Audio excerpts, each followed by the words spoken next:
తెలంగాణ రాష్ట్ర సమితితో తెలంగాణ భవన్తో ఉన్నటువంటి అనుబంధం కొద్దీ ఇవాళ నా రాజీనామా పత్రాన్ని గౌరవనీయులు చంద్రశేఖరరావు గారికి రాముల్ నాయక్ గారి ద్వారా నా చిరకాల మిత్రుడు అట్లాగే బాలకృష్ణ ద్వారా వారికి ఇవ్వడం జరిగింది.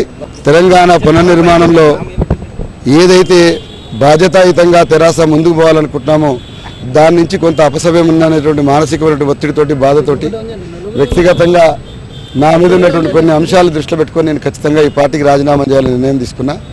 నేను తెరాస నుంచి టెక్నికల్ అంశాల్లో కూడా దూరమై ఉన్నది తప్ప తెలంగాణ ఉద్యమంతో కానీ ప్రజలతో కానీ దూరమై లేను. ఈ వరంగల్ జైల్లో 2-3 ఎకరాల స్థలం లోపల ఏకాంతంగా ఒంటరిగా నన్ను ఉంచి ఒక మానసిక క్షోభకు గురి చేసిన దానికంటే నన్ను పార్టీలో ఒంటరిగా చేసే ఒక ప్రయత్నం ఏదో చాలా బాధ అనిపించింది. ఆ సందర్భం నుంచి నేను ఇవాళ వెళ్ళిపోతామన్నా.